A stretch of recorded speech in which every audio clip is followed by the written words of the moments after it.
நீங்க இந்த வீடியோவ படம் நல்லா இருக்குமா? நல்லா இருக்காதா? ஒர்த்தா? ஒர்த் இல்லையா? அப்படிங்கிறதுக்காக ஓப்பன் பண்ணியிருந்தீங்க அப்படின்னா, ஓப்பனிங்லயே சொல்லிர்றேன். படம் ரொம்ப ஒர்த்தான ஒரு படம்.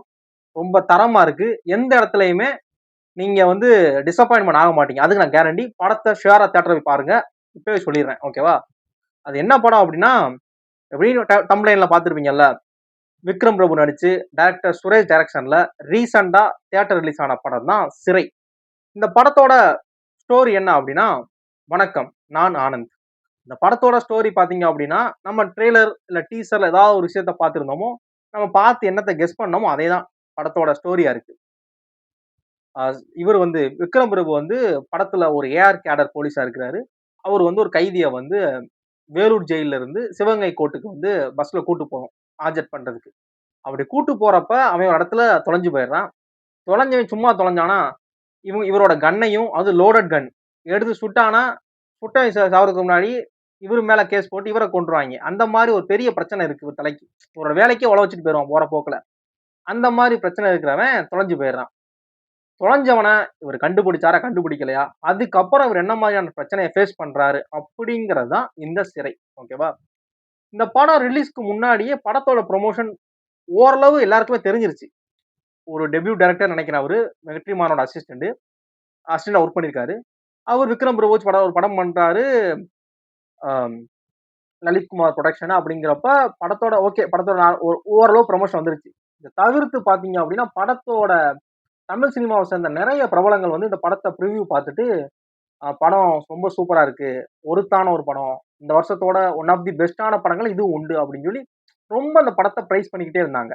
அது மட்டும் இல்லாம, இந்த படத்தோட புரொடியூசர் என்ன பண்ணாரு அப்படின்னா, ஆடியோ லான்ச்லயே படம் ரிலீஸ்க்கு முன்னாடியே, படம் ரிலீஸே ஆகல. அதுக்கு முன்னாடியே இந்த டைரக்டருக்கு வந்து ஒரு கார பிரசன்ட் பண்ணிட்டாரு. அப்படிங்கிறப்ப என்ன எல்லாருமே இந்த படத்த ஆகா ஓகோங்கிறாங்க. ஒரு புரொடியூசர் எடுத்த உடனே படம் சக்சஸ் ஆகி நல்லா போச்சுனா தான் குடுப்பாங்க.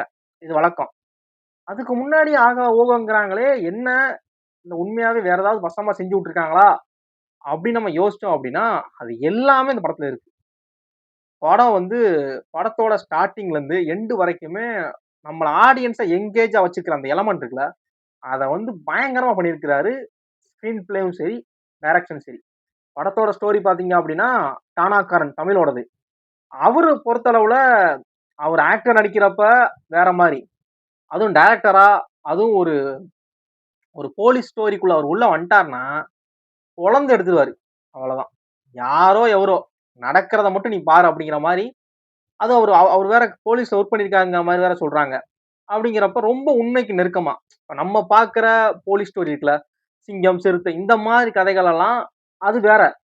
இது போலீஸ் போலீஸ் டிபார்ட்மெண்ட்டுக்குள்ள இருக்கிற டார்க் சைடு இருக்குல்ல, பெருசா மக்களுக்கு தெரியாத விஷயங்கள், அந்த மாரி விஷயங்கள வந்து ரொம்ப ஓப்பனா, அது அவரோட ஹோம் கிரவுண்ட் மாரி இறங்கி விளாசுவாப்ல. அதுல வந்து நம்ம மேக்ஸிமம் லாஜிக் மிஸ்டேக் கண்டுபிடிக்க முடியாது. அவரு அந்த குறை சொல்லவே முடியாது. அந்த மாரி இருக்குல்ல, அப்படி ஒரு writer, director, one of the best actor தான் தமிழ் அவர்கள். அவரு இந்த படத்துல ஸ்டோரி அவரோடது ஸ்கிரீன் ப்ளே பண்ணியிருக்காரு அப்படிங்கிறப்ப, படத்தோட ஸ்கிரீன் ப்ளே ரொம்ப சூப்பரா இருக்கு. எந்த இடத்துலயுமே போர் அடிக்கல. படத்தோட ஒன்றிணைஞ்சு நம்மள கொண்டு போகுது. அது ரொம்ப ஒரு பெரிய விஷயம். அத ரொம்ப சூப்பரா பண்ணியிருக்காங்க. படத்தோட டைரக்ஷன் ஒர்க் வந்து சுரேஷ் அவர்கள் வந்து ரொம்ப சூப்பரா பண்ணியிருக்காங்க. படத்துல நடிச்ச ஆர்டிஸ்ட் விக்ரம் பிரபு ஆகட்டும், விக்ரம் பிரபுலாம் எனக்கு வர வர பார்க்கிறப்ப, அ போலீஸ் ஸ்டோரிக்கு வந்து ஒரு டெய்லர் மேட் ஃபிட்டா தெரியிறாரு. அளவெடுத்து தச்ச மாரி இருக்காரு அவரு. டானாக்காரன் ஆகட்டும், சிகரம் தொடுவாகட்டும், இந்த படமாகட்டும். நெறைய போலீஸ் ஸ்டோரி யாராவது ஒரு ஏடியா ஒர்க் பண்ணிக்கிட்டு இருக்கேன். இல்ல நியூ கம்மர் டெபியூ டைரக்டர் ஆகப் போற யாராவது அஸ்பைரிங் டைரக்டர் யாராவது வெயிட் பண்ணிக்கிட்டு இருக்கீங்க அப்படின்னா, தயவு செய்து விக்ரம் பிரபுட்ட போய் சொல்லுங்க. ஆனா, நீங்க என்னென்ன எதிர்பார்க்கணும் அந்த ஹைட் அண்ட் வெயிட் அந்த பெர்ஃபார்மன்ஸ் எல்லாமே ரொம்ப பெர்ஃபெக்ட்டா பண்ணி குடுத்து உங்கள திருப்தி பண்ணிருவாரு. அப்படி ஒரு ஆளு. அது மாரி படத்தோட இந்த படம் ஸ்டோரிக்குள்ள போறதுக்காக ரொம்ப டைம் எடுக்குது, டிலே அதெல்லாம் கிடையவே கிடையாது. படத்தோட நேம் கார்டு ஆரம்பிச்சதுக்கு அப்புறம் படம் ஸ்டோரிக்குள்ள போயிடும். போற போக்குல படத்தோட ஒவ்வொரு கேரக்டரையுமே இன்ட்ரோ பண்ணிக்கிட்டு போறாங்க. அது ரொம்ப சூப்பரா இருக்கு. ஓப்பனிங்ல ஸ்டோரி செட் பண்ணி, அதுக்கப்புறம் படம் கதைக்குள்ள போய் அப்படிலாம் இல்லாம ரொம்ப சூப்பரா பண்ணியிருக்காங்க. படத்துல காமெடி இருக்கா அப்படின்னா, படத்தோட காமெடி சீன் வந்து தேவையில்ல படத்துக்கு. இவ்வளவு சீரியஸா படம் தேவையில்ல. ஆனா அங்கங்க வரக்கூடிய சின்ன சின்ன கவுண்டர்ஸ், சின்ன சின்ன காமெடி வந்து ரொம்ப நல்லா இருக்கு. அது ரொம்ப பயங்கரமா இருக்கு. ஆ அப்புறம் படத்தோட எடிட்டிங் ஒர்க், ஃப்ளோமின் ராஜ். இந்த படத்தோட ஃபிளாஷ்பேக் போர்ஷன் கொஞ்சம் கொஞ்சம் இருக்கு. அந்த கைதியோட அவன் அவன் ஏன் ஓடி போறான் அப்படிங்கிற அந்த கைதியோட ஃபிளாஷ்பேக் போர்ஷன் இருக்கு. அது அந்தந்த இடத்துல ஃபிட் பண்ணதாகட்டும், படத்துல நெறைய இடங்கள்ல அந்த ஃபிலோமின் ராஜ் எடிட்டிங் ஒர்க் வந்து ரொம்ப நல்லா இருக்கு. மியூசிக் வந்து ஜஸ்டின் பிரபாகரன் ஒர்க் பண்ணியிருக்காரு.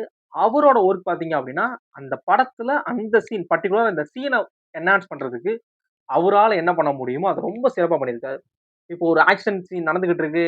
தொரத்தி பிடிக்கிறாங்க அப்படின்னா, அதுக்கு பேக்கிரவுண்ட்ல எந்த மாரியான படம் நம்ம இன்னும் கொஞ்சம் படத்தோட மூட என்ஹான்ஸ் பண்ண முடியுமோ, அத ரொம்ப நல்லா பண்ணியிருக்காரு. படத்தோட சென்டிமெண்ட் சீன் ஆகட்டும், இதெல்லாம் ரொம்ப நல்லா இருக்கு. படத்தோட டயலாக் ரொம்ப சூப்பரா இருக்குங்க. ரொம்ப ராவா இருக்கு. ரொம்ப ஓப்பனா இருக்கு. படத்தோட கெட்ட வார்த்தைகள் எல்லாம் பீப் பின்னாடி போட்டுக்க. நான் படத்துல டயலாக் எழுதுறப்ப இதுதான் எழுதுவேன் அப்படிங்கிற மாரி எதார்த்தமா இருக்கு. எதார்த்த சினிமா பார்த்த படமா இருக்கு. அதான் ரொம்ப பெரிய விஷயம். ஒரு ஊருக்குள்ள ஒரு 2 குடும்பத்துக்குள்ள சண்டை வருது. மாத்தி மாத்தி எல்லாம் சண்டை போடுறாங்க அப்படின்னா, என்ன மாதிரியான வார்த்தைகள் பேசுவாங்களோ, அத கிளியரா காமிச்சிருக்காங்க.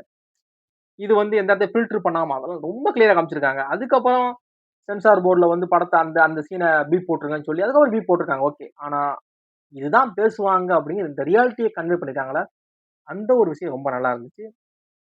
படத்துல இந்த ஒரு கேரக்டர் ஆம் அவரு இந்த படத்துல விடுதலையில வருவார்ல, அவரு அந்த அவர் பேர் கூட மறந்து போச்சு.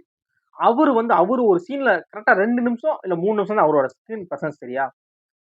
பயங்கரமா இருக்கும் அந்த சீனு. அந்த சீனே ஒரு ஒரு ஒரு ஃபயரா இருந்துச்சு அவருக்கு. அந்த மாரி ஒரு சீன் அவர் பண்ணியிருக்காரு. அது மாரி படத்துல அந்த சின்ன பையன், அந்த கைதியா வர அந்த ஒருத்தன், அந்த ஒரு சின்ன பையன். அப்புறம் அவன் லவ் பண்ற பொண்ணு, அந்த பொண்ணு அப்படின்னு சொல்லி படத்துல நடிச்ச சின்ன சின்ன ஆர்டிஸ்ட் கூட அவங்க ஒர்க்க ரொம்ப நல்லா பண்ணியிருக்காங்க. படம் ரொம்ப ரியாலிட்டியா இருக்கு. ஒரு எல்லா போலீஸ்காரும் நல்லவனா இருக்கணும்னு அவசியம் கிடையாது. அவன் வேலைய தான் பார்ப்பான். அப்படிங்கிறப்ப மனசாட்சி, ஒரு நல்லது பண்றோம் அப்படிங்கன்னா ஓகே நல்லது தான். ஆனா அவன் அவன் வேலைக்கு உல வருதுங்கிறப்ப அவன் நேர்மையா இருந்தா ஆகணும். ரூல்ஸ ஃபாலோ பண்ணி தான் ஆகணும். அந்த இடத்துல நம்ம லைட்டா கொஞ்சம் இறங்கி போனோம் அப்படின்னா, நம்மளோட வேலையே போயிருங்கிறதெல்லாம் ரொம்ப கரெக்ட்டா இருந்துச்சு. யாரு மேலயுமே தப்பு சொல்ல முடியல. அந்த விஷயங்கள். அது மாரி படத்துல ஒரு ஸ்ட்ராங்கான பாலிடிக்ஸ் இருக்கு. ஓகேவா? நம்ம என்னதான் எல்லாம் மாறிருச்சு. அதெல்லாம் கிடையாது. இப்ப எல்லாமே அதெல்லாம் இந்த காலத்துல இப்ப கிடையாது. 2025ல எதுவுமே இல்ல. எல்லாமே மாறிருச்சு அப்படின்னு சொல்லி இஷ்டத்துக்கு ஒரு ரீல விட்டாலும், பிராக்டிகலா பார்க்கிறப்ப பிரச்சனை இருக்க தான் செய்யுது. அது வந்து எல்லாருக்குமே தெரிஞ்சது தான். நம்ம யாருமே அத வந்து இது பண்றதுல மூடி மறைச்சுக்கிட்டு இருக்கோம்ல. அப்பல்லாம் இல்ல அப்படிங்கிற மாரி நிறைய ஐ ஓப்பனிங்கான சீன் இருக்கு படத்துக்குள்ள. படத்துக்குள்ள இந்த மாதிரியான ஒரு ஸ்ட்ராங்கான ஒரு இன்டென்ஸான படத்த தவிர்த்து, ஒரு போலீஸ் ஸ்டோரிய தவிர்த்து படத்துக்குள்ள ஒரு பாலிடிக்ஸ் இருக்கு. அது போக படத்துல ஒரு ஸ்ட்ராங்கான லவ் இருக்கு. லவ் போர்ஷன் ரொம்ப சூப்பரா இருக்கு. அவங்க 2 பேரோட லவ் போர்ஷன் ரொம்ப நல்லா இருக்கு. படத்தோட கிளைமாக்ஸ்ல ஒரு பயங்கரமான ஒரு விஷயம் இருக்கு. அத நீங்க பார்க்கிறப்ப ஃபீல் பண்ணுங்க. அத நான் என்னன்னு சொல்ல விரும்பல. ஓகேவா? படம் உங்க நியர்பை தியேட்டர்ல அவைலபிளா இருக்கு. நிச்சயமா படத்த பாருங்க. கொஞ்சம் கூட எந்த இடத்துலயும் படம் உங்கள டிசப்பாயின்ட்மென்ட் பண்ணாது. அதுக்கு நான் கேரண்டி. ஓகேவா? ஆம். இந்த டைரக்டர் சுரேஷ் அவர்கள் வந்து இன்னும் நெறைய படங்கள் பண்ணணும். கண்டிப்பா. விக்ரம் பிரபு அவர்கள் வந்து இன்னும் கொஞ்சம் தமிழ் சினிமா யூஸ் பண்ணணுங்கிறத என்னோட ஒரு ரிக்வெஸ்ட்டா வச்சுக்கிறேன். ஏன் அப்டின்னா, டானாகாரன் ஆகட்டும், இந்த படங்களாகட்டும், அவரு நடிக்கக்கூடிய படங்கள் அவரோட அந்த கேரக்டருக்கு என்ன டிமாண்ட் பண்ணுதோ, அத ரொம்ப 100% குடுக்கக்கூடிய ஆள். அவர் இன்னும் கொஞ்சம் தமிழ் சினிமா யூஸ் பண்ணணும் அப்டிங்கிற மாரி தான் இருக்கு. மொத்த என்டையர் கேஸ்ட் அண்ட் க்ரூக்கு என்னோட வாழ்த்துக்கள். தேங்க்ஸ் ஃபார் வாட்சிங்.